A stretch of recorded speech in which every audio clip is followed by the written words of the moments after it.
Hey, what's going on YouTube? Down Person 1 here, and I'm here to present to you guys my Murakumo deck profile that was recently introduced in Set 5. Now, this deck is it's a very budgety deck. It's not expensive to make. It's probably not the most competitive deck, but I think it's really fun to play, especially if you like ninjas. And what really made me interested in playing this deck is because it was how early aggressive it can be, especially how easy they can make a full field, especially early game, to put pressure on your opponent and push in extra damage without committing too much resources at all. So I'll explain how that works as I go, but it's a really interesting deck. So without further ado, let's get to it. So first, a starter, you have your Stealth Beast Evil Ferret, really good starter. So what he does is, as a cost, you put him in the bottom of your deck, and you call a Murakumo unit from your hand on the field. At the end of turn, you bring that unit back to your hand. Now, what is the point of that skill? Well, you have a lot of cards in this deck that have on-call abilities where they can actually bring out a copy of itself for a turn. So by doing that, by comboing with the Ferret, you can just abuse that skill and maybe do it a couple turns. And Ferret doesn't cost Counterblast. The fact is, it goes back in the deck, you can probably just draw into it later and have it be a 10k shield, or maybe use the skill again. So yeah, a really good starter. So grade 1s, you have 4 8ks, Silent Knight Galatine's twin brother. 8ks are very important in this deck because this deck does have trouble hitting numbers in your columns. So that's one thing to keep in mind. Then you have 4 of possibly my favorite card in the deck, Stealth Beast Million Rat.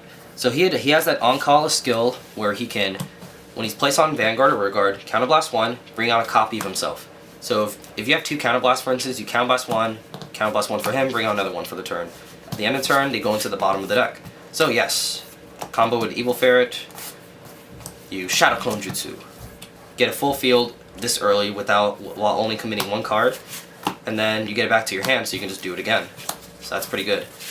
So it's a really versatile card because of course you can either make a column, put one up to attack if you need one, or you just create a whole row of boosters. So it's really one of my favorites. The 6k is weak, but if you can abuse it early while your opponent has a weak Vanguard, it's not too bad. And like I said, this deck does lack good boosters, so don't expect to hit good numbers with this deck.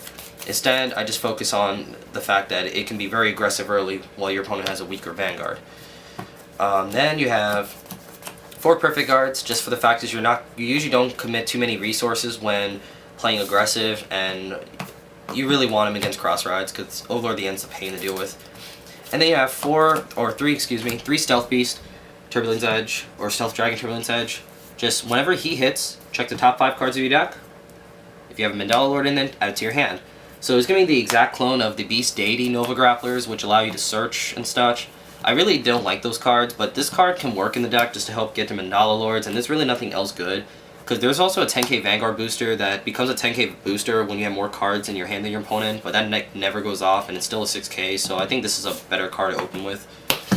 So that's it for grade 1s. Next up for grade 2s. 4 10ks. Just 10k beats, always good. Gotta max those out, especially if your deck does lack in power.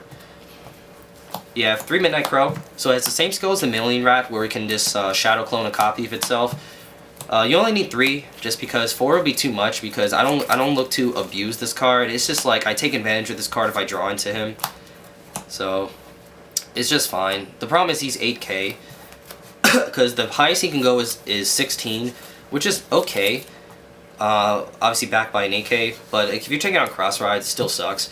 But put a 6k behind him at least, and at least he's hitting for 14 against a 9k, 12k attacker, so it's okay. I mean, the way I see it is, even if I like call it, bring out another one, it's still a free attacker that I'm not committing from my hand. And if it's a weak column, it's still something my opponent has to block, and it was free, pretty much. So that's kind of the way I see it. So it's not too bad, but this will definitely come out if we eventually get better grade 2s for the deck. But yeah, it works. It does its job. And then 3 Curse Breath, the same exact skill as the Dragon hits, search for Mandala Lord. I don't run the damage on Flipper, although he's 9k and it could be better because, like I said, the deck lacks in boosters, so it doesn't really matter if it's 9k or not, really. And I'd rather run this because at least it helps with consistency of the deck as well, so it's not too bad. Because your column's going to be weak anyway, no matter what you do. And next up for grade 3s, you have pretty much one of the reasons why I want to make this deck for Mandala Lord. One, his artwork is cool. See, he has like 4 arms. He's doing like a jutsu. He's about to do a jutsu, and then he has like shurikens. It's about to slash you with. But yeah, what he does while he's in Vanguard Circle, counterblast 1, discard a copy of himself to give one of your opponent's attacking units minus 10,000. Really good card. So essentially, he's a 10k shield, and if you use this against Dragonic Kaiser Vermilion, he does lose 10,000 for all the attacks when he attacks your opponent's front row. So it could be maybe a way you could protect your rear guards as well, depending on how much he's hitting for. But yeah, it's really up to you as a player to decide though. Like, for instance, if you don't have a field, like if you don't have a good field for attacking, you have to decide whether you want to call the copies in your hand as attackers or keep them for defense. Because if you already have an adequate amount of hand size and adequate amount of shield in your hand, don't be afraid to call these. So, like, think of these as added bonuses. So like, if you drive check them, you know, you're not hurt about it because these are 10k shields. So you want to think of it like that. You don't want to just focus on keeping these in your hand. Sometimes it's best to actually call these and use them as attackers when necessary. So you got to be able to read that. Then you have one Kurama Lord. He's the exact clone as Mr. Invincible. So he can unflip damage, which is okay. He's a 10k, which is not okay, I guess. But he's just a good alternative Vanguard. So that's why I have him in here. I'm really waiting for Extra Booster 1 to come out so I can play Zanbaku, just because he's 11k, but I probably will update this when that comes out later. And then you have 3 Voidelga. He is the exact clone of Midnight Crow and Rat. He is 9k, which is sufficient. Just don't ride him because it sucks. It's a 9k. But what's nice is you can use him early, because 9k is really strong early game with the Ferret. Because Ferret, I mean, you can just call this, even though if you have a grade 1 or 2 as your Vanguard, and then a Shadow Clone, and then attack. So he's not too bad, that's why I'm running him in the deck. But yeah. And then triggers. Yeah, 4 heal. Hello, that's not a heal. 4 heal. 4 draw triggers. Oops. Mix these up. And 4 crits. And 4 stand. The stand you can actually put in the soul to unflip and damage, which is okay. Honestly, like when it comes to stand triggers, I feel stand triggers are better in this deck than crits. Just for the fact is that, like, if your opponent perfect guards your Vanguard, your rear guard columns are usually very weak.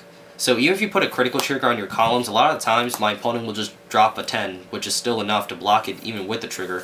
So I felt stand triggers are better because the weaker your deck is in terms of getting off attacks, the better stands are, because although they're weak attacks, at least it's an extra jab, it's an extra hit your opponent has to deal with. So if it's 2 5s in his hand, you're taking away 2 cards anyway. So that's why Aqua Force is so good with 8 stand, because all their attacks are weak.